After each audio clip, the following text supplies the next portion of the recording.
여러분, 아직 시작하지 못한 일이 하나쯤은 있으시죠? 그건 아마 게으름 때문은 아닐 겁니다. 망할까봐, 틀릴까봐, 창피할까봐 바로 실패가 두렵기 때문입니다. 이런 생각 해보신 적 있으실 겁니다. 괜히 시작했다가 시간만 날릴지도 몰라. 내가 감당할 수 있는 수준이 아닐지도 몰라. 망신만 당하면 어쩌지? 한 번도 시도해보지 않았는데도 우리는 스스로를 실패자라고 여깁니다. 왜 그럴까요? 왜 우리는 이토록 실패를 무서워하는 걸까요? 심리학은 이 질문에 꽤 정밀한 답을 내놓습니다. 지금부터 우리는 실패에 대한 두려움이 어디서 시작됐는지, 어떻게 우리의 마음을 지배하게 되었는지, 그리고 그것에서 어떻게 자유로워질 수 있는지를 함께 살펴보려 합니다.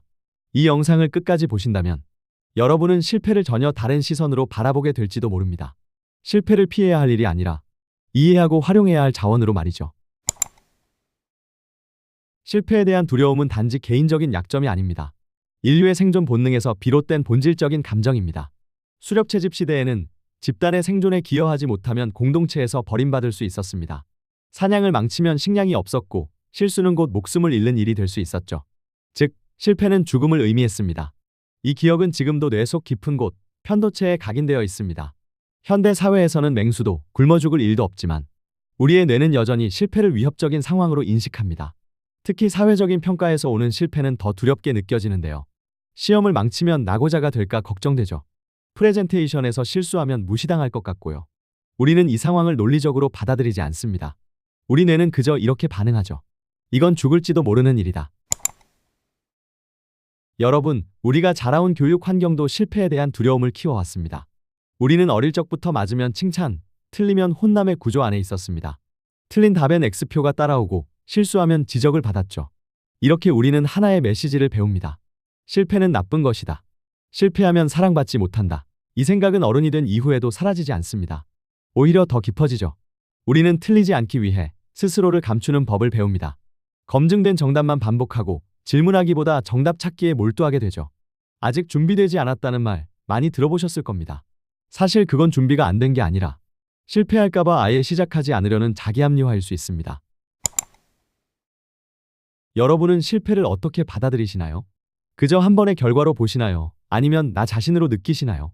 실패를 두려워하는 사람들은 종종 자신의 존재 자체를 실패와 동일시합니다.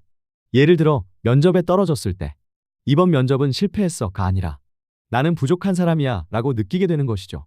이런 사람들은 자신의 성과나 결과로 자존감을 세우는 경우가 많습니다. 그래서 작은 실패 하나에도 자신이 무가치한 존재처럼 느껴지는 겁니다. 하지만 자존감이 건강한 사람은 다릅니다. 그들은 실패를 자신과 분리해서 생각하죠. 이번엔 잘 안 됐네. 다음엔 방법을 바꿔보자. 이렇게 실패를 정보로 활용합니다. 자신을 부정하지 않고 단지 경험으로 받아들입니다. 완벽주의는 실패에 대한 두려움을 가장 교묘하게 숨기는 방식입니다. 제대로 안 할 거면 안 할래. 완벽하게 준비되면 시작할 거야. 지금은 때가 아니야. 이런 말들 그럴듯하게 들리죠. 하지만 사실 이 말들의 본질은 하나입니다. 실패하고 싶지 않다. 실패하지 않으려다 보니 아예 시도 자체를 포기하게 되는 겁니다. 하지만 실패하지 않으면 배울 수도 없습니다. 실패 없는 인생은 존재하지 않죠. 실패는 완벽주의자가 아닌 사람의 것이 아닙니다. 시도한 사람만이 실패할 수 있습니다. 여기서 중요한 개념 하나를 소개해 드릴게요. 프레이밍 효과라는 인지심리학 개념입니다. 같은 사건이라도 어떻게 바라보느냐에 따라 전혀 다른 의미로 받아들여진다는 것이죠.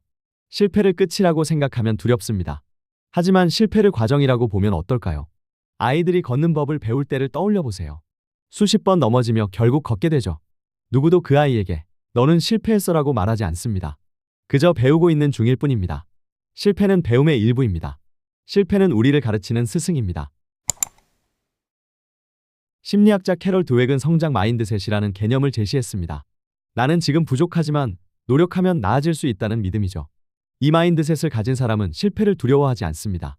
실패를 성격이나 능력의 문제가 아니라 배움의 과정으로 바라봅니다. 스티브 잡스는 애플에서 쫓겨난 뒤에 다시 일어섰습니다. J.K. 롤링은 수십 번 원고를 거절당한 끝에 해리포터를 출간했습니다. 정주영 회장도 수많은 실패 끝에 현대를 일권 했죠. 이들은 실패에서 멈추지 않았습니다. 그래서 실패를 실패로 남기지 않을 수 있었습니다. 마지막으로 실패는 우리의 가능성을 제한하는 것이 아닙니다. 오히려 우리를 자유롭게 만들어줍니다. 실패를 감수할 수 있는 용기가 있기에 우리는 더 많이 시도할 수 있고 더 멀리 나아갈 수 있습니다. 실패해도 괜찮다는 생각. 그것이야말로 진짜 인생의 시작일지도 모릅니다. 실패는 끝이 아닙니다. 실패는 정보입니다. 실패는 성장이고 자유입니다. 이제 다시 질문을 던져봅니다. 왜 우리는 실패를 두려워할까요? 그건 우리가 실패를 오해해왔기 때문입니다. 하지만 이제 우리는 다르게 생각할 수 있습니다.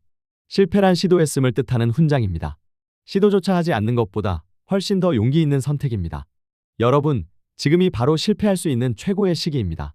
망설이지 말고 시작해보시죠.